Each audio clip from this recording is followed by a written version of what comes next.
Concede, Señor, a tu iglesia una renovada experiencia de Pentecostés, para que todos en su lengua, en su temperamento y en su carisma se unan al gran cántico de alabanza. Envíanos, Señor, hermanos, que con su vida y su oración espontánea refuercen nuestra fe.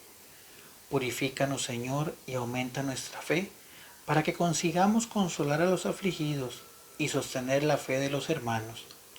Ven, Espíritu Santo, y líbranos de nuestros egoísmos, de nuestras preocupaciones, de nuestras angustias y de nuestra falta de confianza. Haznos libres para ti y dóciles a tu inspiración, para que nuestra vida cante en coro, Abba, Padre. Bueno, nos encontramos nuevamente en esta pequeña serie de videos sobre la escritura. Y como siempre, tanto para leer la escritura como para cada actividad que hagamos, es necesario siempre pedir el auxilio del Espíritu Santo para que nos ilumine, para que sea el que tome el control y guíe como ha guiado a la iglesia a lo largo de la historia, desde que Jesús pues nos regala el don del Espíritu Santo y le permite a la iglesia ser la continuadora del mensaje que Él pues nos ha traído.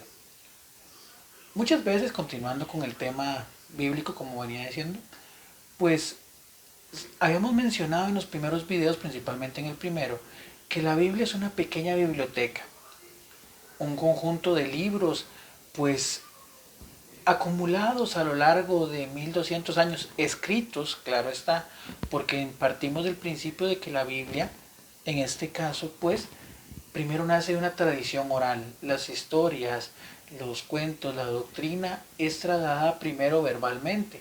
Conforme va avanzando y va creciendo el pueblo, pues se hace necesario volver escritos esas tradiciones orales y toda esa doctrina oral. Pero entonces, a lo largo de la historia, pues han ido apareciendo libros y libros y libros que después consolidaron en lo que es la Sagrada Escritura. Pero para entender eso también es necesario saber de que se escribieron muchísimos libros y de todos esos pues se eligen y se traen a consideración aquellos que por ciertas características que ahorita explicaremos pues conforman la lista de libros oficiales de la Biblia que conocemos. Esto es lo que normalmente se conoce como el canon bíblico. Vamos por partes. ¿Qué significa canon? El canon viene de una palabra griega, lo cual pues era relacionado a una caña, a un pedazo de caña que se utilizaba para tomar medidas. Recordemos que estamos hablando de momentos o épocas antiguas donde pues tal vez no existía el sistema métrico que conocemos, ni las cintas métricas, ni ninguno de los elementos que actualmente tenemos para medir. Entonces había una medida estándar de una caña que le llamaban canon, con el cual se tomaban esas medidas. Conforme se fue desarrollando el lenguaje, ese vocablo entonces se convirtió algo así como en regla o norma o lista. En este caso, pues cuando hablamos de canon bíblico, dentro de este contexto que acabo de explicar, estamos hablando de la lista de libros que conforman la Sagrada Escritura, o los que fueron pues tomados como inspirados para conformar la Sagrada Escritura. Y es que volvemos a ese tema, como decíamos, hay un grupo de libros. En nuestra Biblia, pues estamos hablando de 73 libros, 46 en el Antiguo Testamento y 27 en el Nuevo. Pero viene una situación, o sea, ¿quién o cómo se han elegido esos libros? Porque justamente esos 73 libros son los que están considerados dentro de la Escritura. Y es que tenemos que partir de un elemento fundamental. ¿Quién es, en este caso, el que decide? Pues justamente es aquel a quien Dios mismo, a quien Jesús le dio la potestad y la misión de sostener la fe de la iglesia en el momento que lo decide, y es justamente, volviendo al tema anterior, lo que es la iglesia.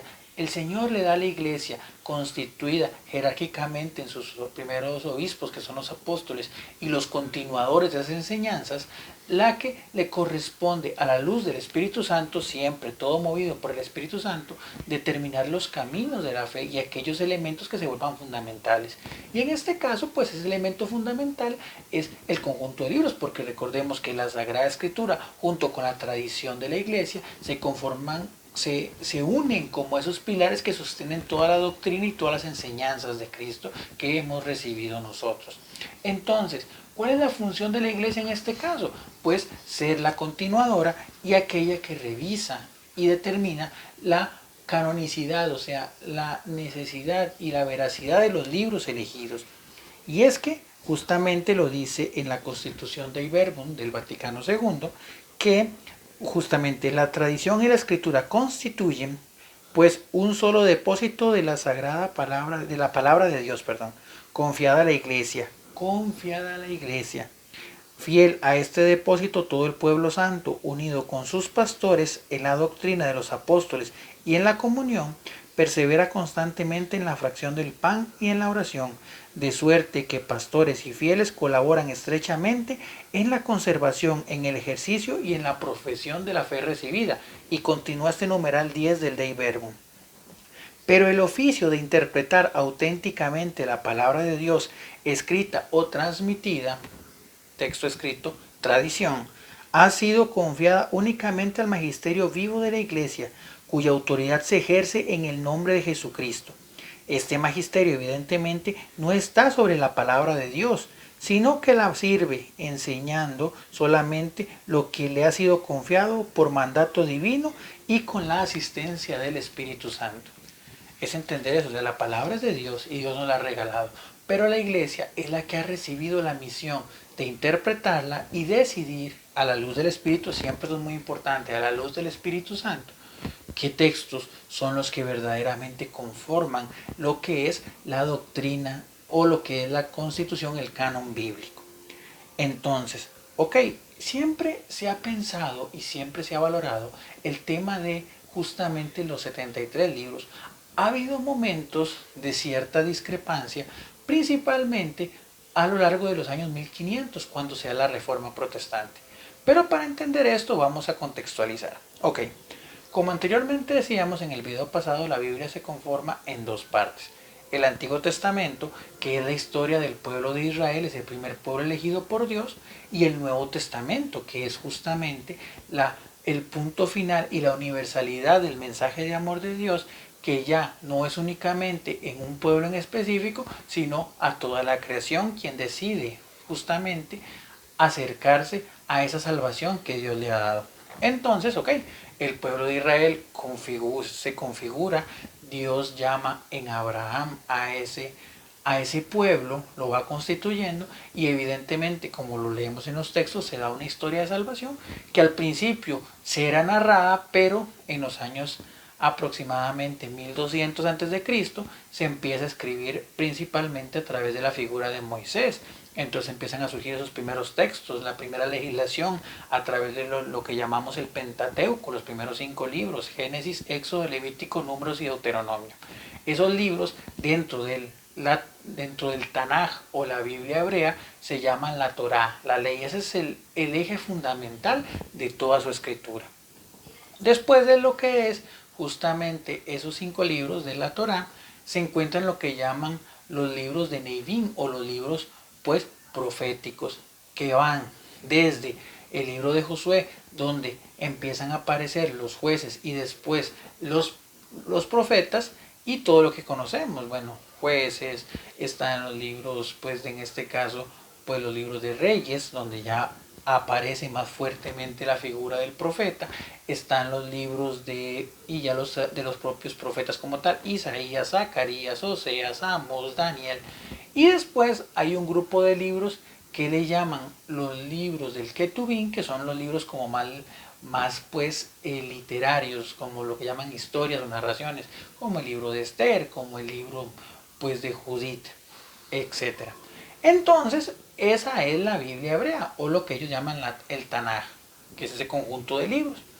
Inicialmente, como decía, los textos se van dando oral. Conforme va creciendo el pueblo y se va desarrollando el tema de escritura, pues empiezan a aparecer los primeros textos de toda la escritura, de todo lo que es la Biblia hebrea. Se da un fenómeno que es el destierro de Babilonia. El pueblo de Israel pues empieza a recibir ataques de lo que es los pueblos pues grandes potencias de la época y llega el pueblo babilonio.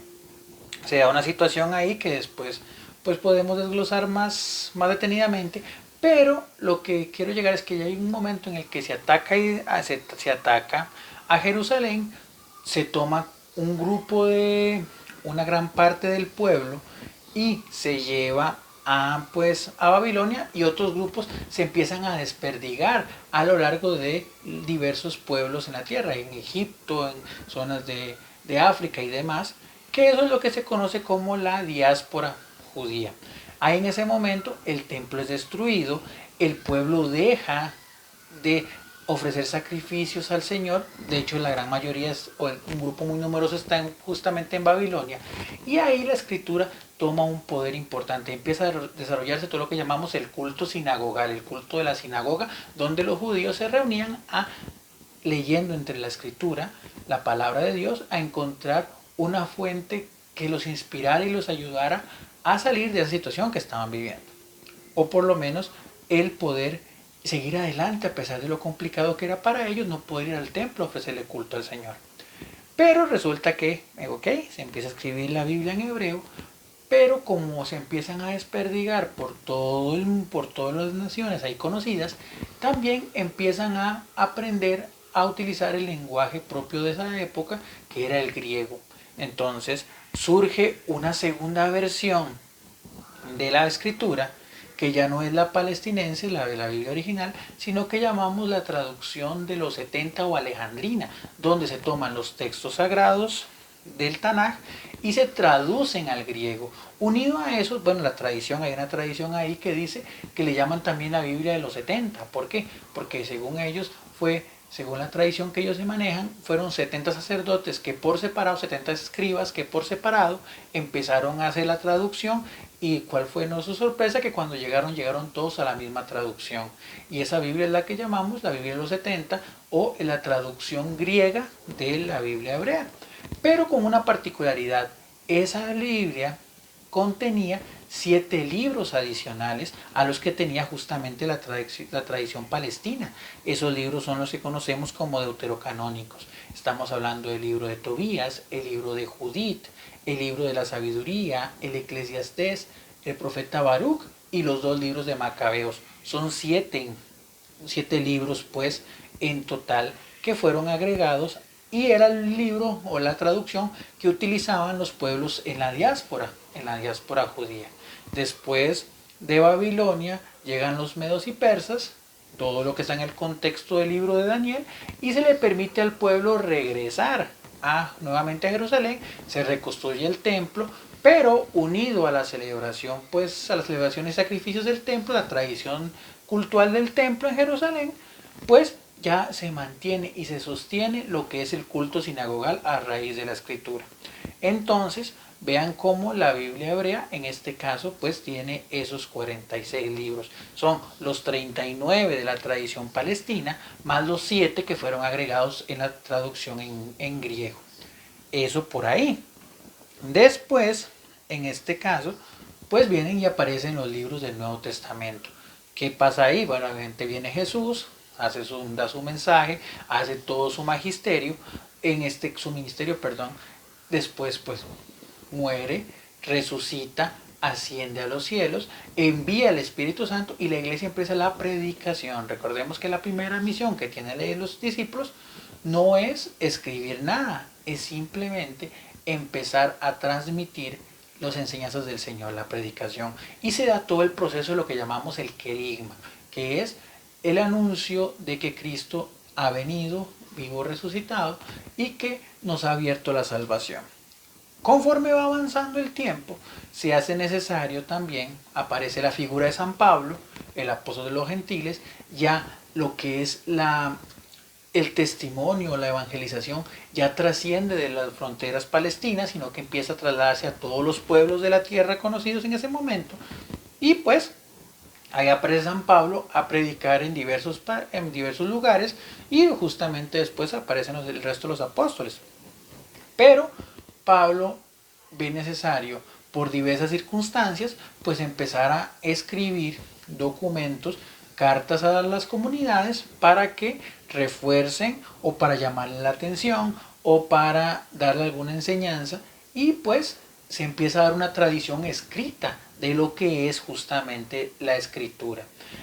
De hecho, el primer libro del Nuevo Testamento que aparece, según la historia, es justamente la primera carta del apóstol San Pablo a los tesalonicenses, que es comúnmente conocida como la carta querigmática, donde él empieza a recordarles ciertas cosas de la tradición pues, que han recibido en el proceso de evangelización. Entonces, ya después de ahí empiezan a surgir el resto de cartas, ya se unen también pues Pedro, Santiago y Juan, que fueron los otros discípulos que también escribieron alguna carta, y Judas, y después Judas Tadeo evidentemente, además la salvedad cabe, y aparece en el resto de libros. Se da con Marcos el género del Evangelio, después aparece Mateo, Lucas y Juan, y finalmente el libro del Apocalipsis. Entonces, vean que en primer lugar partimos de dos elementos. Primero, que la tradición primero se da tanto en el Antiguo Testamento como el Nuevo Testamento de manera verbal y luego escrita. Y después, pues empiezan a conjuntarse una serie de libros que se hacen necesarios, pues unir para dar un texto que permita pues vivir de mejor manera las enseñanzas del Señor, siempre guiados a la luz de la iglesia. Entonces, ahí es donde empieza a aparecer lo que es los listados de libros sagrados, que hay una primera revisión en los años 300, justamente, que desemboca en la traducción. Y ahora el griego no es el idioma de mayor utilización, sino que viene el tema del latín. Ya los pueblos, por obviamente todo lo que tiene que ver con la fuerza del Imperio Romano, que prácticamente conquistaba toda la tierra, ya se empieza a dar una mayor fuerza del uso del latín. Entonces se hace necesaria una traducción latina de los textos sagrados, que es donde entra San Jerónimo de Estridón, que justamente realiza esa traducción, que es lo que llamamos la Vulgata. Creo que en otros los videos lo comentamos. Y pues ahí se mantienen esas listas.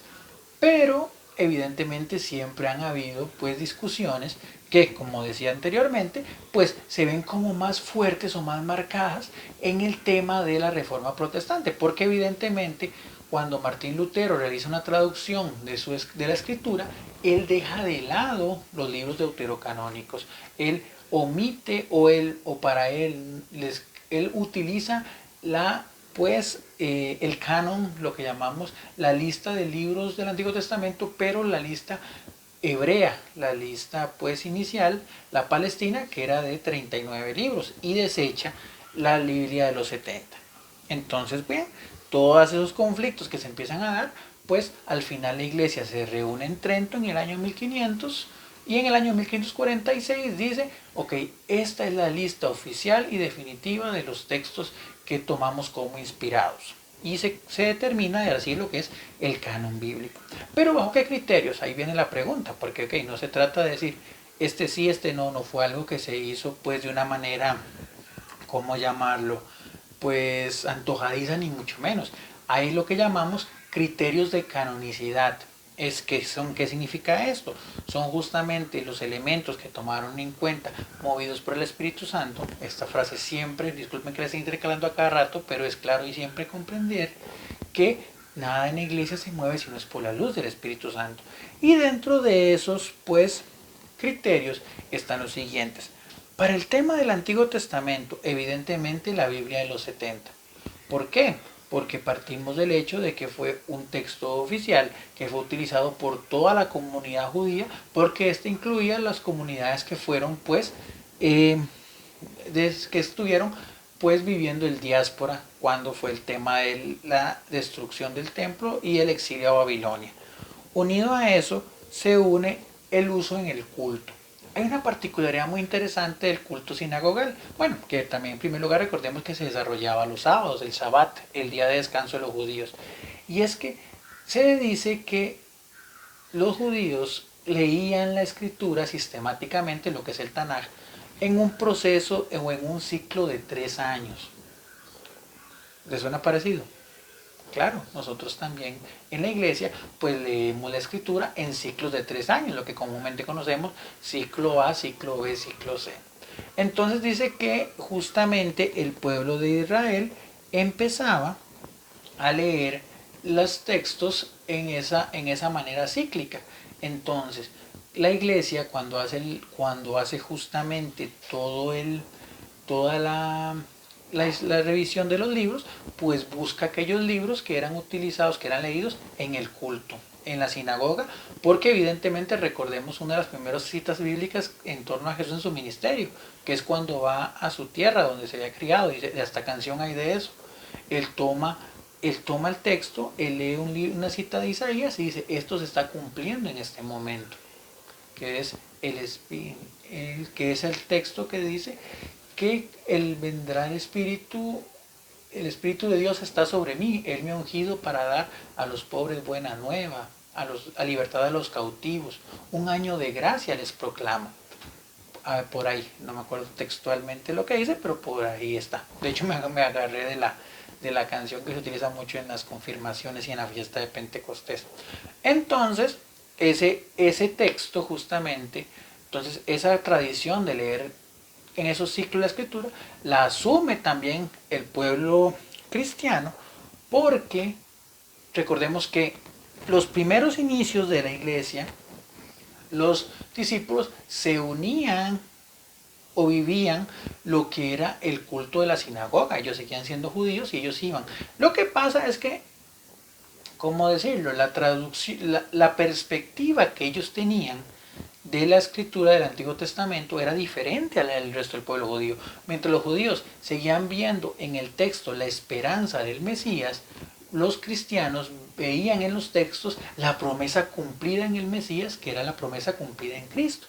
Evidentemente esta distorsión en la forma de ver la escritura hace que mejor los cristianos se desliguen completamente del culto sinagogal y empiecen cada primer día de la semana, cada domingo a reunirse entonces a meditar la escritura en clave Cristo y también pues a compartir lo que era pues el pan eucarístico, la fracción del pan. Y también el tercer elemento que tenía justamente tercer criterio de canonicidad que tenían justamente para los libros del Antiguo Testamento era su utilización en el Nuevo Testamento, o sea, que los libros del Antiguo Testamento fueran referenciados o tuvieran alguna relación con la vivencia en el Nuevo Testamento, en lo que leíamos de Jesús, en las cartas de Pablo y demás. Entonces, esos eran los tres criterios para los del Antiguo Testamento. Entonces, los repito así rápidamente.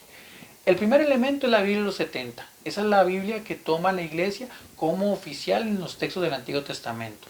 El segundo es el uso en el culto sinagogal y el tercero es el uso en el Nuevo Testamento o sus referencias en el Nuevo Testamento. Después, para ver los libros del Nuevo Testamento, pues se utilizaron esos otros criterios también. En primer lugar, el origen apostólico. Se habla de que hablamos de origen apostólico, textos que hayan sido escritos o por apóstoles o por discípulos de los apóstoles. Por ejemplo, sabemos que Marcos fue evangelizado por Pablo, pero fue un gran auxiliar del apóstol Pedro. De hecho, en Pedro toma muchas las bases para empezar a escribir el primer evangelio que aparece, que es justamente el de San Marcos. Bueno, obviamente sabemos que el evangelio según San Mateo se le atribuye a dicho apóstol. San Lucas, que también es evangelizado por San Pablo y que también pues entrevista a María para escribir su evangelio. Juan, pues evidentemente el apóstol Juan, las cartas de Pablo, las cartas católicas, que es el nombre que se le da a las cartas de los apóstoles, pues tienen su propiamente origen en ellos, y el Apocalipsis que se le atribuye a San Juan. Entonces, ese origen apostólico es el primer criterio de canonicidad para los libros del Nuevo Testamento. El segundo es el uso que se le daba en la liturgia. Recordemos, como les decía al principio, que Pablo empieza a escribir cartas que es totalmente claro pensar que eran leídas a la luz de las reuniones dominicales, donde la liturgia de la palabra, pues aparte de meditar los pasajes de la vida del Señor, las enseñanzas, pues muy probablemente también se leían y se reflexionaban las cartas e instrucciones que estos apóstoles enviaban justamente a las comunidades. Evidentemente está lo que se llama la coherencia, que es que los textos que estén, digamos, que se estaban analizando como para determinar su canonicidad, estuvieran en concordancia con el resto de la escritura. De lo contrario, eran descartados porque no puede haber contradicción en la proclamación, en la tradición y en todo lo que es la palabra de Dios. Después está la ortodoxia. ¿Qué quiere decir la ortodoxia? La ortodoxia significa que no puede haber contradicción entre lo que diga el texto con las enseñanzas de Cristo que después eran continuadas por los discípulos. Entonces, si el texto que se estaba meditando tenía una discrepancia o una pues contradicción con las enseñanzas que la iglesia estaba dando, pues evidentemente no puede ser un libro canónico. Y finalmente, listas antiguas. ¿Qué es lo que me refiero con esto? Como les decía anteriormente, pues por ejemplo en el año 367 Atanasio hace la primera lista, el primer canon de textos, que es justamente este mismo 73, que como lo decía también anteriormente, es en el que se basa San Jerónimo para escribir la Vulgata. Entonces, ahí es cómo se determina la canonicidad de los libros del Nuevo Testamento. Entonces, se lo repito, origen apostólico, uso litúrgico, ¿cómo se llama? Coherencia con el resto de la escritura, la ortodoxia y finalmente que están basadas también en listas antiguas que ya en la tradición de la iglesia se habían aceptado. Esos 5 criterios fueron los que utilizaron para decir que estos 27 libros que conforman el Nuevo Testamento eran los libros oficiales. Y es que para entender eso también, pues tenemos que partir de que la conformación de la lista bíblica, pues surge en diversos momentos. El primer momento, entonces, saber que tenemos lo que llamamos el protocanon. ¿Qué es el protocanon? Son los primeros libros que aparecen. Para irnos al Antiguo Testamento entendemos que son los primeros 39 libros de la Biblia, pues de la Biblia lo que llamamos hebrea, la versión hebrea. Entonces, eso es. Y después están los libros de segunda lista, que eso significa deuterocanónicos. Protocanon, primera lista. Deuterocanónicos, libros de segunda lista, que son justamente los que mencioné anteriormente, y se lo repito. Está el libro de Tobías, Judith, Sabiduría, Eclesiastés, Baruch y los 2 libros de Macabeos. Inclusive en el Nuevo Testamento también se habla de libros protocanónicos y deuterocanónicos. Los deuterocanónicos principalmente estamos hablando del libro de los Hebreos, el libro de Santiago, que tiene una particularidad, ese fue el libro que justamente Martín Lutero decía que era el libro llamado el libro de paja, se llamaba la carta de paja, por un motivo evidente. Recordemos que Santiago es el que dice que la fe se complementa en las obras, o que son las obras las que muestran la fe, partiendo, o un texto completamente contrario a la doctrina de sola fides que decía Lutero, o sea que solo con decir que yo creo yo ya estoy salvado. En cambio Santiago dice no, o sea, la fe sin obras está muerta.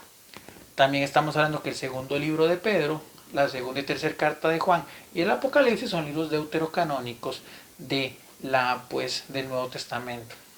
Entonces, adicionalmente a eso, hay un tercer grupo de libros que digamos manejamos, bueno, la palabra que son lo que llamamos libros apócrifos. Apócrifos significa libros ocultos o libros no conocidos, que son libros que fueron apareciendo, pero que normalmente son más atribuidos a tradiciones gnósticas y que dentro de sus contenidos pues no se ven, son libros que a veces se juzgan por exagerados o por contrarios a la doctrina.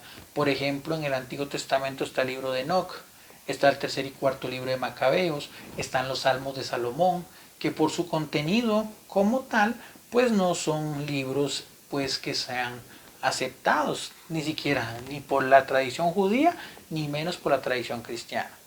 Y también en el Nuevo Testamento pues fueron apareciendo otros libros, el Evangelio de Tomás, el Evangelio de los Hebreos, el Evangelio de Pedro, el Protoevangelio de Santiago, que habla un poco sobre los primeros años de vida de Jesús, donde pues se muestra un Jesús, ¿cómo decirlo?, que hacía figuras de aves con barro y soplaba sobre ellas y tomaban vida. Entonces son libros muy exagerados, como muy mágicos, que no ayudaban o que no pues no tenían relación con las enseñanzas. Entonces son libros que en ese caso pues se llaman libros apócrifos y no forman parte del canon.